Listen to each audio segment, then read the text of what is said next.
سلامونه ورزشي خبرونو ته ښه راغلاست. د پروان ولایت د فوټسال غوره لیګ سیالۍ چې د دې ولایت مرکز او ولسوالیو د اتو لوبډلو ترمنځ د غویي په 18 نیټه پیل شوې وي، د شاهین جبل سراج لوبډلې په اتلولۍ پای ته ورسېدې.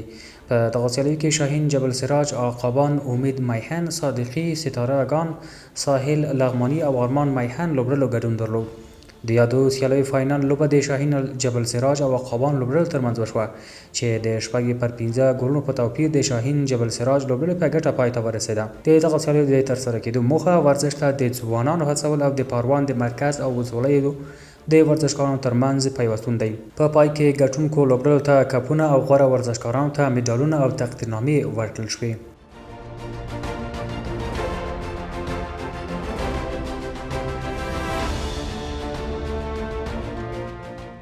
د غزنی ولایت د ورزشي ادارې په همغږۍ د جاغوري ولسوالۍ د جاتناوې، پټو او دهمرده ګلزار د کلیو د 10 لوبډلو ترمنځ د فوټبال سیالۍ د هوتقیل کلي د سبز میدان جعفري وروڼو په منځ کې د یوې میاشتې لپاره په لاره واچول شوې. د میدان سبز لوبډلې په لومړۍ لوبه کې جعفري وروڼو د جاغوري یونایټډ فوټبال لوبډلې سره سیالي وکړه. د یادول وړ ده چې دا لوبې هره ورځ 2 لوبې ترسره کیږي.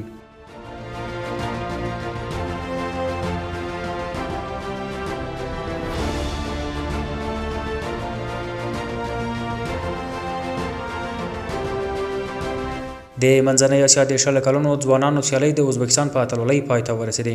افغانستان په دې تورنمنټ کې د ترکمنستان پر وړاندې په بریا کې له کوربه تاجکستان سره یو مساوي او د ایران او ازبکستان پر وړاندې په 2 ماتو او د 4 لوبو په ګټلو سره د 4 نمرو په ترلاسه کولو سره 4م مقام لري.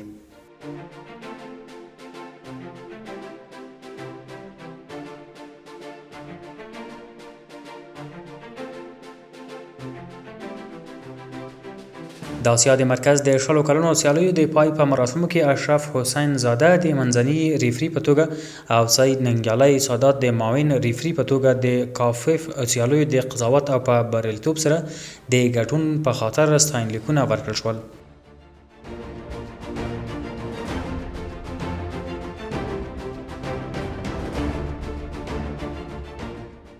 د سریلانکا پر وړاندې د رسمي سیالیو له پیل مخکې د تمریناتي سیالیو لپاره د افغان اتلانو چمتووالی.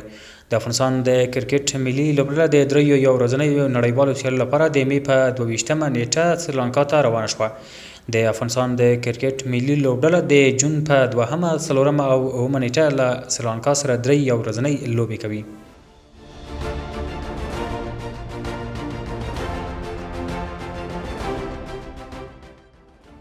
د پکتیا په مرکز ګردیز کې د یو شمېر رزمي لوبو د فدراسیونونو ورزشکارانو سپورټي نندارې وړاندې کړې. د دې نندارو موخه د هغو ځوانانو ورزشکارانو هڅونه او تقدیرول و چې په دې وروستیو کې د نورو ولایتونو څخه پکتیا ته بریاوې او ویاړونه راوړي دي.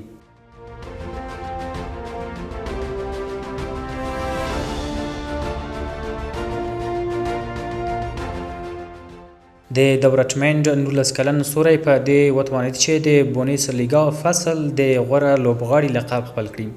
د راپورونو له مخې جود بیلینګام د آلمان د فوټبال فدراسیون لخوا د بونیس لیګا د فصل غوره لوبغاړی وټاکل شو.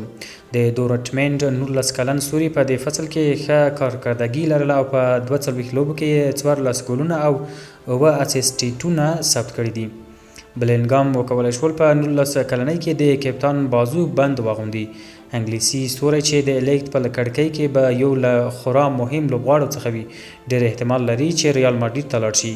د اروپا د فوټبال د معتبرو خبريالانو د راپور له مخې دورتموند او ریال د دغه لوبغاړي پر لیګ د هوکړه کړې او ټاکل شوی چې بلینګام په راتلونکي فصل کې په لالیګا کې لوبه وکړي.